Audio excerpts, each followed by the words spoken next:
સંતો જમે પછી દાન આપ્યા પછી 11 રૂપિયા પણ આપણે આપીએ ને એ દક્ષિણા કહેવાય. માટે દાન, તમારા ઘરે કોઈ બ્રાહ્મણ જમે, કોઈ સંતો જમે, ત્યારે એને જમાડ્યા પછી અવશ્ય ભલે તમે ₹1 જ આપો, પણ ₹1 પણ તમારે દક્ષિણા એને આપ્યા વગર જમ્યા પછી જવા ન દેવા જોઈએ ક્યારે. સંતો ભોજન કરવા બેસે તો એને પણ આપવા, બ્રાહ્મણો ભોજન કરે તો એને દક્ષિણા આપવી. આપણી જે પણ ક્ષિતિ છે, આપણા પર ભગવાને જે સ્થિતિ આપણને આપી છે એ પ્રમાણે પણ આપ્યા વગર કોઈ દિવસ જવા ન દેવા ક્યારે. દાન પછી દક્ષિણાનો મહિમા બહુ છે.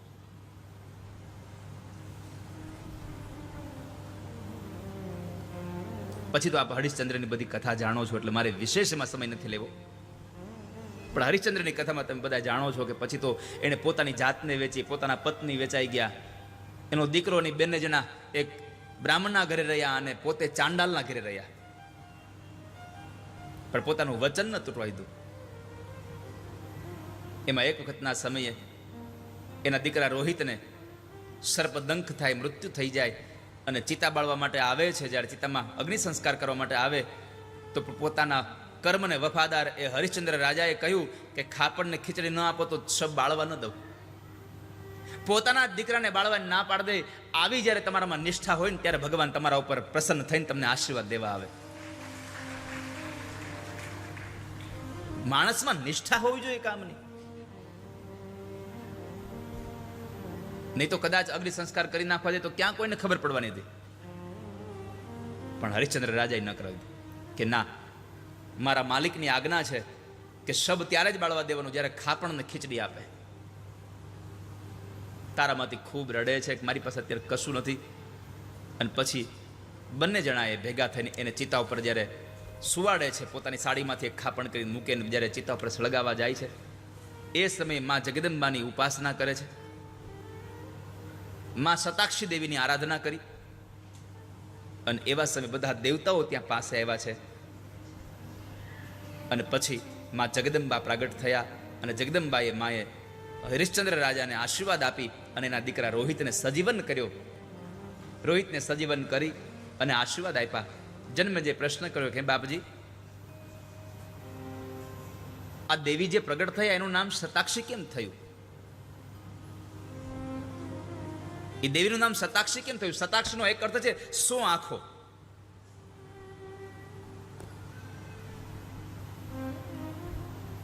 તો આનું શતાક્ષી નામ કેમ પડ્યું? એની કૃપા કરો મારા ઉપર. કહે છે કે પ્રાચીન કાળમાં હિરણ્યાક્ષના વંશમાં રૂરનો પુત્ર એક દુર્ગમ નામનો એક દૈત્ય જન્મેલો.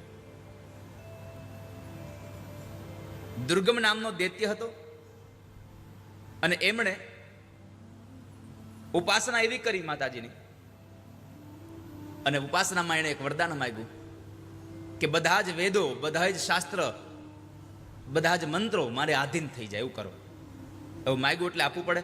આપ્યું અને એ આપતાની સાથે જ બ્રાહ્મણો જ્યાં પણ હતા એની પાસેથી, બધા પાસેથી પોતાના વેદના મંત્રો, બધી ક્રિયાઓ, બધું જ આ દુર્ગમ પાસે વહી ગયું. બ્રાહ્મણો નિસ્તેજ થઈ ગયા સાહેબ. બ્રાહ્મણો વેદ ભૂલી ગયા. દેવતાઓ દુર્બળ બની ગયા. કેમ? કારણ કે બ્રાહ્મણો વેદ મંત્રો દ્વારા યજ્ઞ ન કરાવે તો એ યજ્ઞ વગર દેવતાઓને ક્યારેય પણ પુષ્ટિ મળતી નથી, એને વર્ધન મળતું નથી. આ યજ્ઞ કરી એનાથી દેવતાઓ રાજી થાય છે, અને રાજી થાય એટલે પછી આપણા પર બધું મોકલાવે છે. વાયુ મોકલે, વરસાદ મોકલે, પ્રકાશ મોકલે. આ બધું દેવતાઓ ચલાવી રહ્યા છે. તો આ તો દુર્ગમ નામના દૈત્યએ બધા વેદ લઈ લીધા. બ્રાહ્મણો વેદનો ભૂલી ગયા. યજ્ઞ કર્મ બંધ થઈ ગયું એટલે દેવતાઓ દુર્બળ બની ગયા. અને એ દુર્બળ બનેલા દેવતાઓએ માં પરાંબાની, જગદંબાની સ્તુતિ કરી છે. નેતિ નેતિ વાક્યર્યા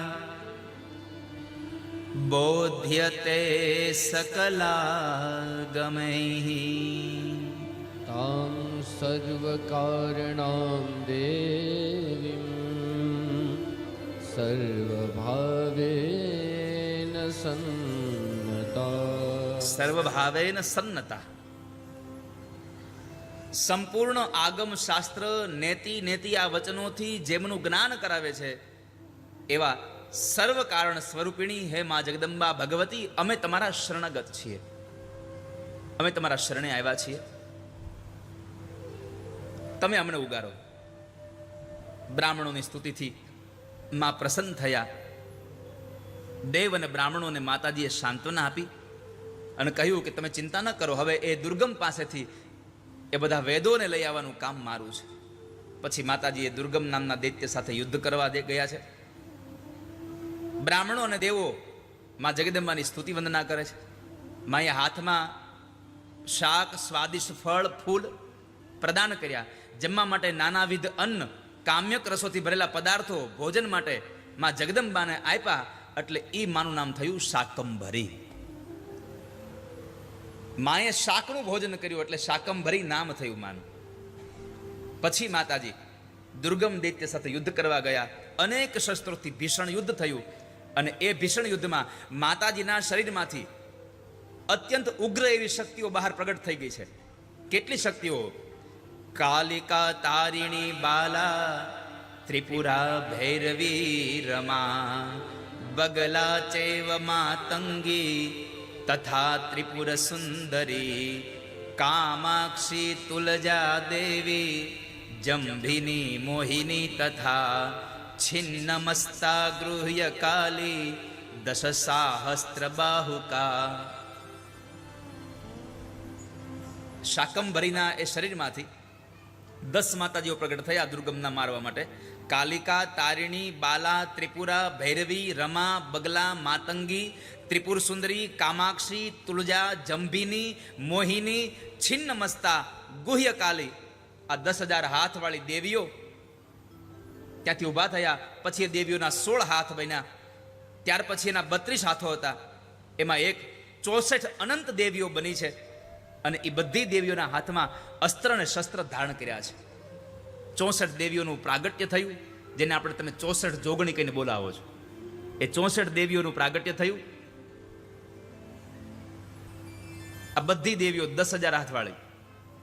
પેલા 16 દેવી ઉત્પન્ન થઈ, પછી એમાંથી 32 થયા, 32 માંથી 64 બન્યા અને બધાના હાથમાં અસ્ત્ર શસ્ત્રો છે.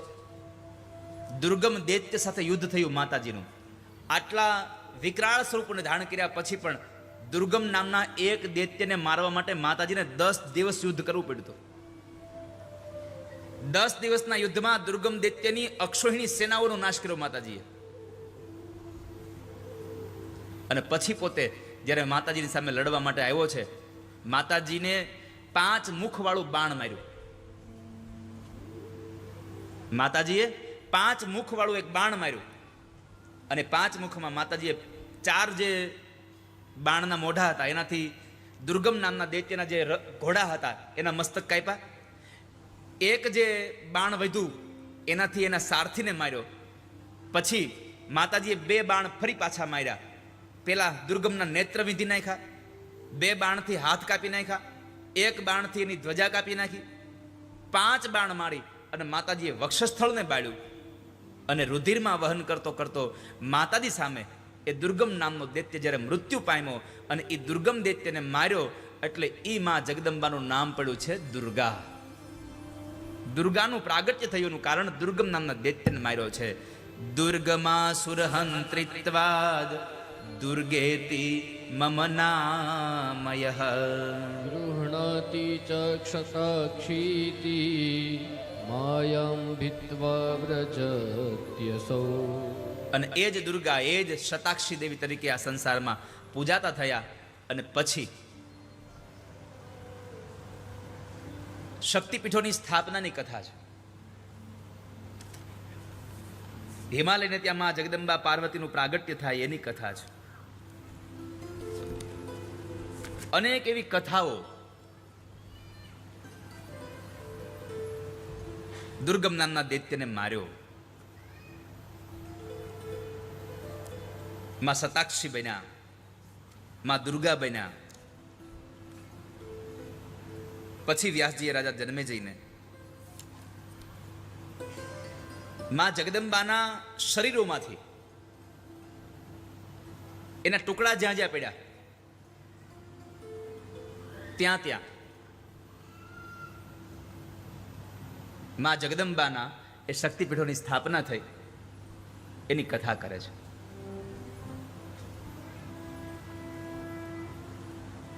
આ શક્તિપીઠોની સ્થાપનામાં માતાજીનું અંગ પડે, પણ આ ક્યાં માતાજીનું અંગ? અને હિમાલયની ત્યાં ગૌરી થઈને આવ્યા એ માતાજી કોણ? તો દક્ષ પ્રજાપતિના જે દીકરી ભવાની હતા એ ભવાનીની કથા છે. કારણ કે એક કથાને મારે તમને સમજાવવા માટે બીજી આગળની કથા કહેવી જ પડે તો જ થાય. જેમ ડોક્ટરો દવા આપે એમાં હવારમાં પહેલી વહેલી આપણને એસિડિટી ન થાય એની દવા આપે. કઈ આપે? પેન્ટાપ્રાઝોલ. આપણને એ ફિક્સ હોય, તો પછી એની અસર તમને ખબર પડે, પછી એનો મહિમા ખબર પડે